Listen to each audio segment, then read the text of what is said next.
Mew is one of the most iconic Pokemon in the entire franchise. Released all the way back in Generation 1, this was the first mythical Pokemon ever, defined by its base 100 stats across the board, and one of the largest move pools of all time, with the ability to learn absolutely any TM, HM, or move tutor option in the game. This unmatched versatility is what made Mew one of the strongest Pokemon in the early generations. In Gen 1, Mew and Mewtwo are the only two Uber's ranked Pokemon in the game. Although Mewtwo outclasses Mew in stats and damage output, Mew was able to set itself apart thanks to its unique moveset options, one of the most significant being Swords Dance, which enabled physical sets. In Generation 3, Mew is excellent. It's one of the only Pokemon with the powerful combination of Swords Dance and Explosion. Mew will often be able to take out an enemy Pokemon and then use this boosted explosion to take out another one, even if they resist normal. Power creep started to catch up to Mew a bit in Gen 4, but it was still ranked in Ubers, and it's still a reasonably viable choice in the format, with all new options like Stealth Rock, U-Turn, and Nasty Plot. In Gen 5, however, Mew absolutely plummeted, from having a place amongst the gods in Ubers to a drop all the way down to UU, not even OU. Mew has had a pretty hit or miss career since then, dipping in and out of OU viability from generation to generation, and never again reaching its former glory of Uber's relevance. And now in Gen 9, Mew has reached a new low. This iconic mythical Pokemon has found itself ranked in RUBL. A bit too powerful for RU, but still not quite enough to be firmly ranked in UU. What happened to this former Ubers and OU mainstay that could once even set itself apart from Mewtwo, thanks to its incredible set variety? How could Mew fall so far from grace? Let's take a look. But first, an important giraffe-related announcement. I've been in touch with the Pokemon Farigiraffe, who feels that the arrival of the controversial new ancient paradox form of Raikou, Great Neck, will ruin his entire life. Girafarig, another Pokemon defined by its neck length, has stated that he has known Raikou since Generation 2, and back then, he very much had a regular-sized neck. This is causing a lot of confusion in the giraffe community, and I think it would be best if Great Neck simply went away. Like this video and subscribe to the channel so that we can exterminate this fake giraffe once and for all. Thank you. In the earlier generations of Pokemon, mono-psychic typing wasn't so bad. In generations 1 to 3, ghost types were very rare, and the few ghost types in the game rarely even used ghost type attacks, since ghost could only be physical back then. Gengar was the best ghost type in the game, and it was primarily a special attacker. Gengar actually still uses Shadow Ball in Gen 3 Ubers despite its low attack stat, simply because it hits common targets like Latios, the Mew Duo, and Lugia super effectively. But Psychic types are much less worried about their weaknesses in these early gens, with more Ghost and Dark type offensive threats and moveset options being released later in the franchise. U-Turn also didn't exist back then, another popular move that served to indirectly nerf Psychic types. As each generation went by, mono Psychic types only got worse, with the many powerful new Dark and Ghost types being released, along with the significant buffing of knockoff. Despite these increasing defensive shortcomings of Psychic type, Mew was actually one of the few Psychic types that was able to overcome these roadblocks pretty well.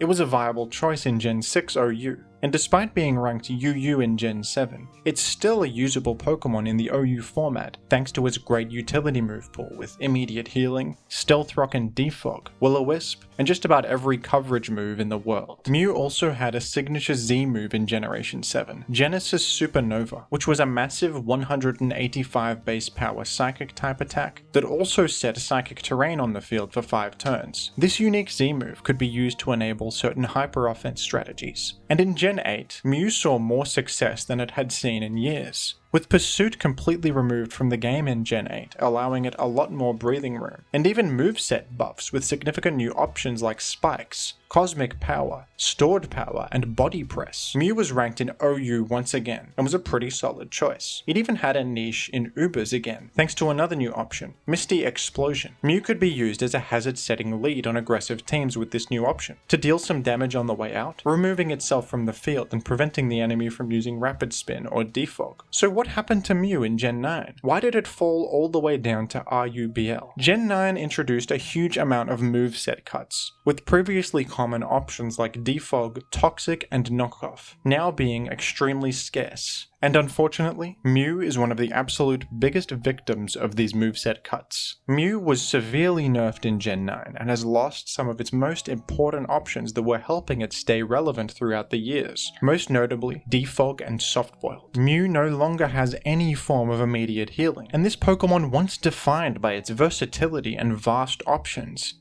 now feels more limited than ever. Mew does not have anything to offer over other hazard setters, defensive utility Pokemon, or offensive threats in Gen 9. A defensive Mew set like what we've seen in past OU formats, with all of its old options, would be a welcome presence in Gen 9. This format is really lacking in hazard removal, with Great Tusk and Corviknight being by far the most common choices for this role. Mew being nerfed in this way can't have been intentional. Singles is not something they really consider when balancing their games, as doubles is the main competitive format, so this is just an unfortunate side effect of the broader moveset cuts. A defensive Mew set would be far from broken in Gen 9, with so many new Ghost and Dark types to contend with. I'm not even fully sure it would even be OU power level, but unfortunately we'll never know. Mew's role in Gen 9 has been reduced to yet another bulky, calm mind, stored power sweeper that terrestrializes Fairy. This is the best Mew can do in Gen 9, and even in this department, Mew is outclassed. Hatterene can do the exact same thing, while also providing the utility of Magic Bounce to teams, and having immunity to status, making it more consistent as a win condition. Cresselia is also superior to Mew in this department, with its ability to take on Clodsire thanks to Terra Poison, providing toxic immunity, and the ability Levitate, providing ground immunity. Mew does have access to Iron Defense, which can let it boost both of its defensive stats and become pretty frustratingly hard to take out. But that vulnerability to status really sets Mew back. Seeing this former king of versatility that was very customizable and malleable being reduced to yet another blob of stats that terrestrializes Fairy and boosts up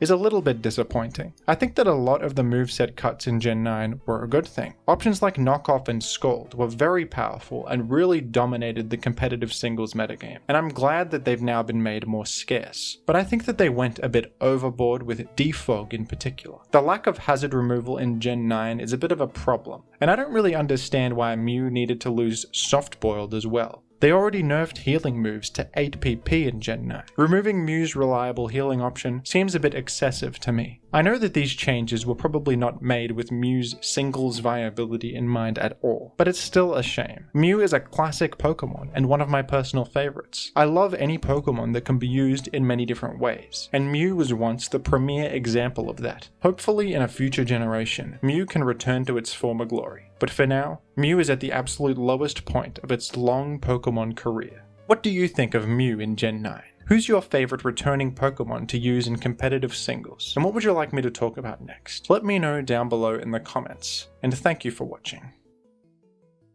Thank you to the patrons. Become a patron to appear on this excellent end screen, alongside your favorite Pokemon.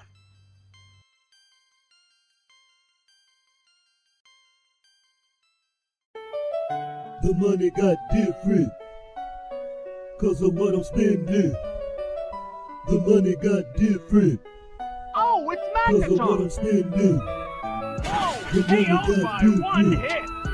It's cause scattered of what I'm spike! spending. The money got different.